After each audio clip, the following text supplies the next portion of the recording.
Bienvenue dans les énergies scolaires, épisode 110. Extra classe. Je m'appelle Corinne Sandre, je suis professeure d'histoire-géographie et j'enseigne depuis 32 ans cette année. L'école, on en parle beaucoup, mais est-ce qu'on l'écoute vraiment? Les énergies scolaires. Tout ce qui est guerre de mouvement, vous l'avez là avec les uniformes. À partir de ce que vous allez voir au-dessus, ça va être la guerre des tranchées, guerre de position. Ok? Allez, vous montez. Vous sortez pas de la salle du haut, mais vous montez dans la salle du haut. Alors aujourd'hui, j'ai 30 élèves avec moi qui constituent ma classe défense. Et nous sommes partis ce matin très tôt de Montpellier en TGV, puisque ce soir, nous participons au ravivage de la flamme sur la tombe du soldat inconnu. C'est une année de centenaire, puisque c'est le centenaire de la flamme. Donc, on a occupé le reste de la journée avec le musée de l'armée, bien évidemment, c'est-à-dire remettre les élèves face à des objets, voilà, ils ont étudié la Première Guerre mondiale, ils vont faire la Seconde Guerre mondiale, c'est leur faire découvrir l'armée. Oui. Vous connaissez la signification des couleurs? Alors, là, c'est pas une française. Donc, si compagnon de la Libération, après, tu as énormément de décorations qui sont données avec pas des ordres aussi célèbres que la Légion d'honneur. Parfois, ce sont des décorations qui sont créées pour un champ d'opération. Par exemple, pour ceux qui ont libéré l'Afrique du Nord, il va y avoir une décoration spécifique à la libération de l'Afrique du Nord. Alors, une classe défense, c'est une classe qui a un partenariat privilégié avec une unité militaire. Donc, il s'agit d'une option. C'est une classe qui est constituée d'élèves volontaires sur 5 classes qui viennent tous les jeudis de 15h30 à 17h30. Donc, ils font 2 heures de plus que les autres.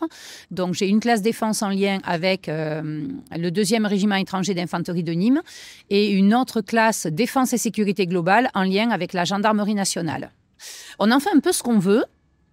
Moi, j'ai choisi d'en faire une classe à la mémoire.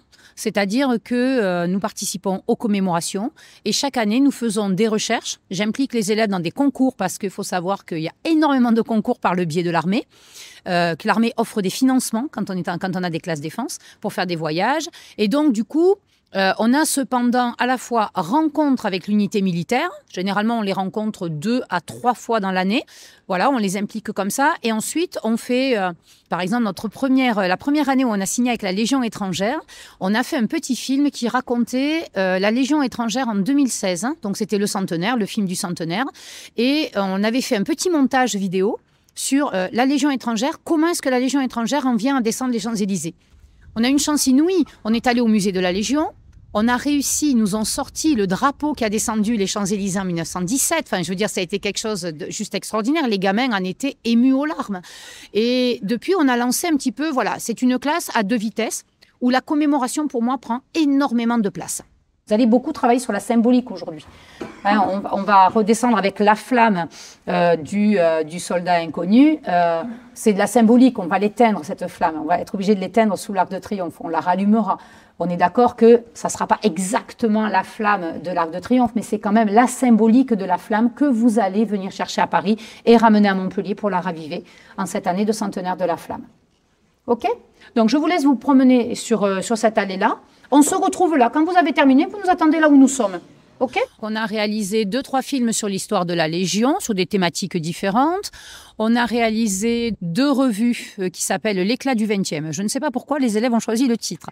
On a fait des expositions photos, objets. Voilà. Qu'est-ce qu'on a réalisé encore? Un travail sur Oradour-sur-Glane.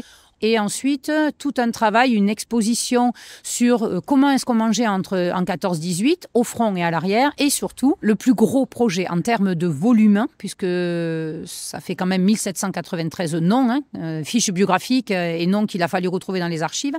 Mon plus gros projet, c'est probablement le livre d'or des morts pour la France. Il a démarré en 2012 pour commencer à chercher les morts dans les archives. Ensuite, il a fallu créer une base de données. Donc, j'ai amené mes élèves aux archives. Ensuite, une fois que les fouilles ont été terminées, on a commencé à préparer la rédaction du livre d'or. On a eu le label du centenaire pour chacun des volumes. Voilà, même si le Covid nous a bloqués, et donc on n'a pas terminé en temps et en heure, donc on termine cette année. Voilà, ça a été vraiment de très belles découvertes parce que les enfants ont découvert des jeunes des jeunes. On a quand même à Montpellier, le plus jeune qui est parti, qui est mort, il avait 16 ans. Donc, il avait contré, il avait été rentré sous un faux nom, voilà. Et donc ça, les métiers, de découvrir finalement, à travers les citations de l'armée, il y a beaucoup de détails sur le décès, sur comment ils vivaient dans les tranchées. Et ça les a beaucoup émus. Oh, mais tiens, il est né le même jour que moi. Tiens, il est mort le même jour que moi. Oh, mais madame, il était très jeune. Oh, mais il avait 2 enfants. Enfin, voilà. Et ça a été et puis un vrai travail de recherche. J'ai quand même une de mes élèves, et je ne résiste pas à la tentation de l'anecdote, une de mes élèves qui a découvert ça avec moi et qui aujourd'hui est en Master 2 de... Alors, elle est partie sur le Moyen-Âge et je ne lui en veux pas, j'apprécie beaucoup, mais elle est partie, elle m'a dit, vous m'avez donné le virus de la recherche. Et il venait me rejoindre aux archives pendant les vacances, enfin, c'était un truc de dingue. Madame, vous êtes aux archives, on vient.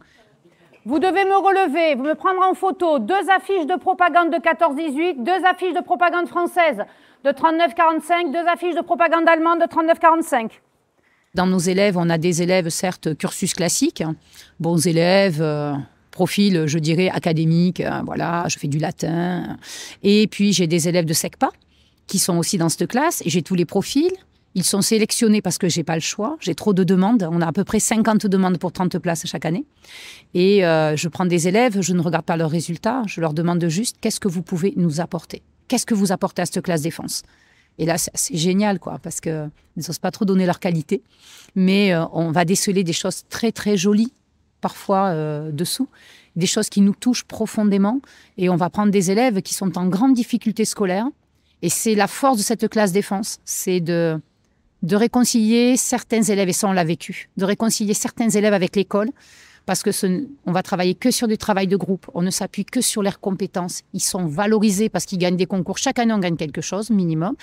Et donc, ils sont ultra valorisés. Et c'est une expérience pédagogique extraordinaire pour nous, parce que ça nous déstabilise. Hein. Parfois, on ne sait pas trop où on va. Et pour eux, parce qu'ils se sentent reconnus, appréciés. Voilà, ça, c'est important. On ne peut pas voir ça. Enfin, dans le sens où là c'est parce qu'on classe des postes qu'on voit tous les trucs militaires et tout. Mais il n'y a pas beaucoup de monde qui connaissent Paris, qui font ce qu'on fait et tout. Bon, tu sais quoi? Je vous propose, hein, si on gagne un concours et qu'on revient à Paris, on fera l'Assemblée nationale et puis on se recalera un petit morceau du musée de l'armée. Mais juste un morceau. Ça te va? Mais ça me va aussi. Un petit gros morceau. Un petit gros morceau. Voilà, moi ce qui m'anime, c'est leur enthousiasme. C'est de les voir évoluer. C'est en fait, au-delà du lien armée-nation, hein, qui est la base du fonctionnement des classes défense, mais en fait, ce qui est important, c'est qu'ils vont toucher du doigt, ils vont participer.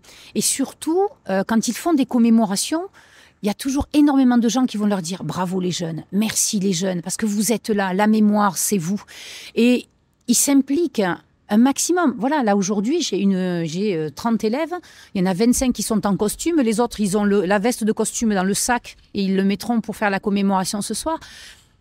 Voilà, ils sont porte-drapeau, ils sont fiers, ils sont tout contents de participer. Alors c'est vrai que raviver la flamme du soldat inconnu, c'est quelque chose qu'ils n'oublieront jamais de leur vie, clairement. Moi, je l'ai déjà fait avec des élèves, c'est un souvenir très, très poignant.